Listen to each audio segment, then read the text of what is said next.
Salut à tous, alors aujourd'hui on se retrouve pour une vidéo spéciale loisirs créatifs et aujourd'hui on se retrouve pour faire une page ensemble de scrapbooking. Donc je vais vous montrer pas à pas comment je réalise une page. Donc aujourd'hui c'est sur mon album de New York. Donc c'est cette page-ci que j'ai réalisée. Donc je vais vous montrer un peu mes petites idées, mes petites techniques, etc. Comment je trouve l'inspiration. Et je pense que plus tard je vous montrerai un peu plus en détail l'avancée de tout mon album. Mais vous pouvez aussi retrouver déjà un peu ce que j'ai fait sur mon Instagram dans la rubrique scrapbooking. Donc n'hésitez pas à venir me suivre. Et du coup pour réaliser la globalité de mon album, j'utilise les photos de chez LalaLab. Ça fait déjà moi un moment que je les utilise à titre personnel. De temps en temps j'ai aussi fait des partenariats, enfin vous l'avez déjà vu sur Insta ou YouTube. Donc du coup vous avez les petites box comme ça qui existent avec les mini vintage, moi que j'aime beaucoup parce que je trouve que c'est hyper pratique d'avoir des petites photos comme ça pour faire les albums. Après on peut les découper, donc franchement super cool. Vous avez aussi des box avec des formats Polaroid un peu plus grands. Vous n'êtes pas obligé de prendre des box si vous pouvez juste faire des tirages. Et là du coup la marque m'a envoyé donc cette box-ci, la Classic Winter. Vous pouvez faire 50 tirages, donc franchement c'est très très beau. Les photos sont comme ceci de cette taille-ci, donc c'est très sympa aussi de pouvoir varier les formats dans les albums. Et après je me suis pris aussi plein de photos pour me faire un mood board. Enfin voilà, j'avais très envie de m'en refaire un. D'ailleurs vous avez la vidéo du mood board qui est en ligne sur ma chaîne, donc juste ici. Et du coup là avec la marque vous avez un code promo, donc moins 5 € si jamais vous êtes des nouveaux clients, ou alors moins 20% avec le code LalaSoline. Donc n'hésitez pas si jamais ça vous intéresse. Donc du coup si ça vous intéresse de voir comment je fais ma page de scrapbooking, c'est parti. Alors je commence toujours par prendre les photos de la page que je veux, tous les petits tickets, les petits souvenirs que j'ai gardés, donc je recherche. Ensuite je viens chercher tous les petits stickers qui pourraient correspondre un peu au scrap, aux idées que j'ai déjà en tête par rapport aux photos. Donc je commence déjà à sortir plein de petites choses qui pourraient éventuellement aller. Je regarde également par rapport aux couleurs des photos. Après je viens prendre donc mes blocs de chez Action, les design pads, où là je vais regarder quelle feuille je vais prendre pour faire le fond en fait du scrap. C'est en général la première chose que je choisis.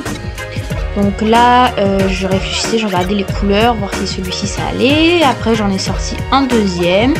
Donc j'en sors en général plusieurs et je teste un peu voir lesquels je pourrais prendre. Là du coup celui-ci, le blanc avec les écritures noires, il me paraissait plutôt pas mal. Je sais pas, je trouvais que ça faisait un style sympa avec le musée. Enfin voilà, je trouvais que c'était une bonne idée. Donc je continue à feuilleter et quand je suis décidée, j'essaye un peu de mettre en place les tickets, les photos, les stickers, voir si vraiment ce papier pourrait correspondre. Donc j'essaye différentes dispositions, enfin voilà, en fait je fais vraiment une mise en scène, j'essaye plusieurs choses pour après voir ce que je vais faire. Donc là c'est bon, j'étais ok pour ce papier, donc je prends les dimensions, puis je vais les découper et ensuite je vais le coller directement sur la page. J'utilise la colle de chez Action que je vous ai présenté dans la vidéo 5 produits Action à connaître absolument.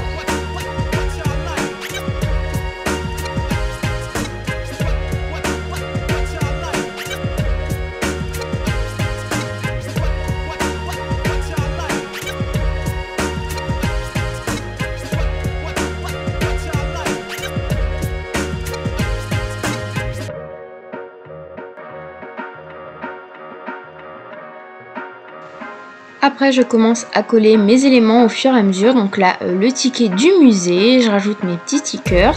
Ce que j'ai fait c'est qu'en fait j'ai découpé le contour de mes photos mini vintage. Je le fais assez souvent, j'aime bien, soit je les garde en Polaroid ou soit je les découpe.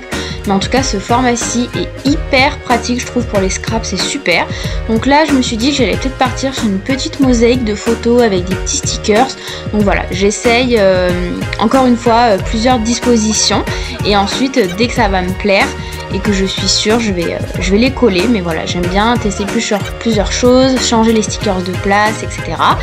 Donc après j'agrémente aussi souvent pas mal avec du washi tape. Donc là pareil, j'hésitais entre un washi tape à paillettes ou un washi tape un peu effet métal. Je mets toujours des petites étiquettes en légende avec le jour du voyage et ce qu'on a fait pendant la journée. Donc là j'avais repéré ce petit truc en carton que j'avais pris sur AliExpress. Donc voilà, et après je me suis dit pourquoi pas le mettre avec une ficelle et du washi tape. Donc vous allez voir par la suite ce que j'ai fait. Je trouvais que c'est assez sympa, ça a changé de ce que je faisais d'habitude. Et voilà, j'ai rajouté un peu de washi tape, quelques stickers, et voilà, c'est déjà fait. Au final c'est assez simple ce que j'ai fait, mais je suis très contente du résultat. Voici le résultat final, donc je vais vous expliquer de plus près comment ça se présente.